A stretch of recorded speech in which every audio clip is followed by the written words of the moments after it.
Do you love the Ghibli style, but you never dare to paint one? Here is an easy tutorial for you.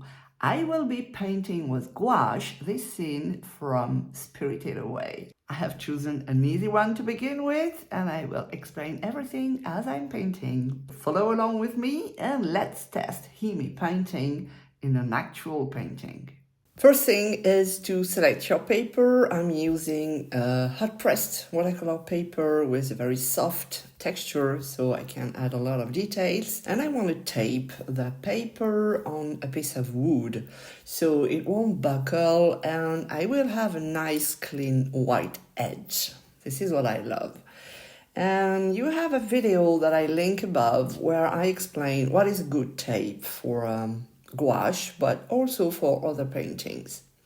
Then let's make a light, very light drawing, and I'm using a 2H so it won't be in the middle of my painting.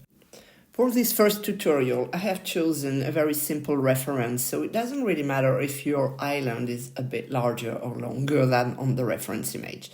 Just try to take some landmarks regarding the height of the house, the placement of the tree and everything else, the clouds. But beware with the clouds. You need to make something really light because it's white in the end and you don't want your pencil to be visible through the paint. I will begin by the sky because this is what is the most far away from me, and for this I am making a huge amount of mix because this is not pure blue, there is also white inside. And as everything is in cup, I'm using my palette knife to grab a huge amount of white because you always need more than what you think. So this is really crucial. You need to make a mix that has enough paint inside so you can cover all the sky. And there is a slight gradient in the sky, so I'm adding a bit more white in the lower part of the sky and I'm integrating the colors together with a clean brush. And if you want to know how to do this, I link a video for you above with 4 different ways to make gradients with gouache painting. And once I have finished the sky, I'm using the same mix, but I'm tweaking it a bit with more black, more white to make the beginning of the lake, because I will assume this is a lake. And I'm placing very loose brush strokes here and there, because there will be a lot of different colors in this part.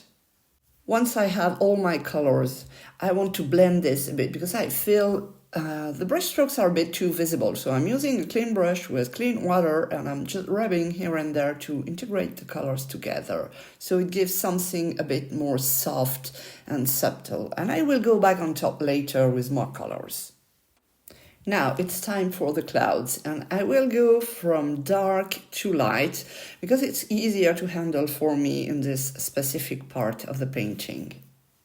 The clouds are reflecting the color of the water under, and I've been adding a bit of ochre in the water, so I'm adding also ochre in the clouds, and as there is a bit of blue already, it makes kind of a khaki color. That's fine, you need to have a variety in the colors in the clouds so they look really alive. And by the way, I have a complete class about gouache clouds because this is a complete technique with rubbing, smudging, blending, adding more colors, going on top, adding water, and playing with the colors. So I will link this above for you. At the very end, I will be placing some white, but it's not exactly pure white so far because look closely at the reference image and you see that the white is only on the top right. Here on the left, it's a bit more subtle with a mix of yellow, pinkish, grayish, bluish, whatever you have on your palette. Actually, you can mix it with a ton of white and you'll get something that is cohesive for your clouds. Gouache is shifting in value when it dries, and I have to fix some dark parts of the clouds because they are not dark enough regarding the overall composition, the overall color palettes. So that's not a big deal because you can always add black or ultramarine blue or dark purple in your mix and go back on top of it. Just don't rub too much because you will lift up the color below and you will get a lighter color in your mix, but that works very well. Time for the house. And the color on the left side of the house is quite tricky actually. It's a dark khaki because you have the reflection of the water as well on top of the existing color of the house, and it's in the shadow. So you need to have something that is quite dark. And on top of this, there is a slight gradient in the colors. So I'm trying my best to achieve this effect, but it was quite tricky to do, I must say. So I've been struggling a lot in this part, trying to find the exact color shift when it's dry. So I think I will have to go on top and fix it later.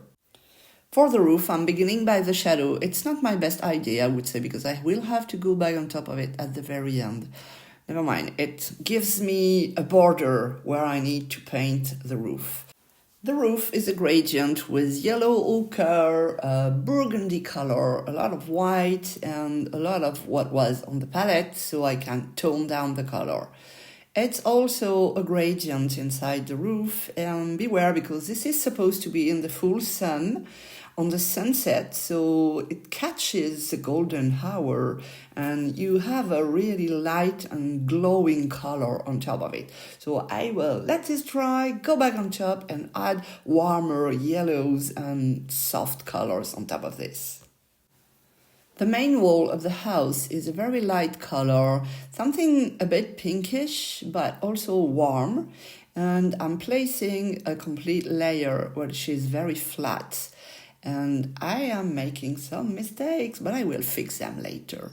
And my trouble is I'm covering my drawing, so I will have to wait until it's dry to draw again the windows and the door, so I know where to paint the shadows. And this is the same problem with the tree. I can barely see the drawing of the trunk and the foliage. So I'm just referring to the image and trying my best to give the impression of the tree. I don't want to copy it exactly. I made a mix very light for the sunny side of the trunk, but it turns out it was not light enough, so I will have to fix it later. For the windows, I can go back and trace with my light pencil now that my paint is dry, and I'm using a 00 size to paint the really thin details. It's quite difficult to find the correct color, so I'm trying different shades until I find the one I like. For the grass, I'm making a mix that will be my basis, and on top of which I will add darker and lighter color to show the shadows and the lit part of the grass. And I'm using a round brush with quite a thick paint because I want to have something that covers really the white of the paper. Going back to my very thin brush, and my mix is made with the existing grass, and I've been adding inside a bit of ultramarine blue and purple as well, so it matches the rest of the painting.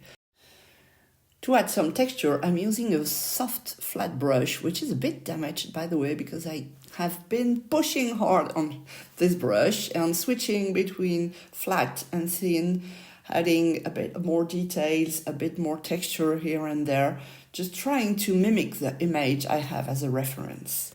Go back to the lake. I need to figure out the reflection of the house. For this, I'm using a very thin brush that is called a liner, and it allows you to make very thin lines. So I've made a mix with the color of the wall with a bit more white and a bit more blue because it's in the water, obviously, and I'm trying to figure out the reflection of the house and of the clouds. At this stage, it's been an hour since I've been painting this image, and I just find out right now that there is clothes hanging next to the house. I've never seen them before. Amazing. So you really need to look very well, very closely. We are close to the end. Now it's just fixing some values, some details, adding a bit more of this, a bit more of that, trying to render what I see on the image, even using my finger to rub the paint on the paper. It's just the final touches. So at some point you need to decide that this is finished, and maybe this is the most difficult part. The total time for this painting is 1 hour and a half, and I think it's quite good for this kind of painting. Now removing the tape, the best part. When the tape is suitable with the paper, remember you have to make a matching couple, so to speak. It was actually my second painting with Himi gouache, and last time I've been painting with Himi gouache, I really didn't like it. This time, I would say maybe it was better. I'm not completely happy with it because it was a bit difficult to maneuver for sometimes. Mixes are okay. I can get the color I like, exactly the color I want, but I feel the texture is a bit difficult to work. So I will make another try on a different paper because maybe it was a paper. Who knows? Let me know in comments, what do you think of this painting? Shall I keep on painting with Himi gouache or shall I quit? I would really like to know. So, at the end, am I really happy with Himi gouache now? Well, I would say not yet. Maybe next time. I am willing to try another time with maybe a different paper, a different style of painting, because I felt at some point the paint was quite difficult to maneuver. Mixing colors is okay, I can get everything I want, but the texture is a bit stiff for me and I like something that is a bit softer when I'm painting. So I will try another time. If you like this video, maybe you will like this one because YouTube thinks this is the one for you.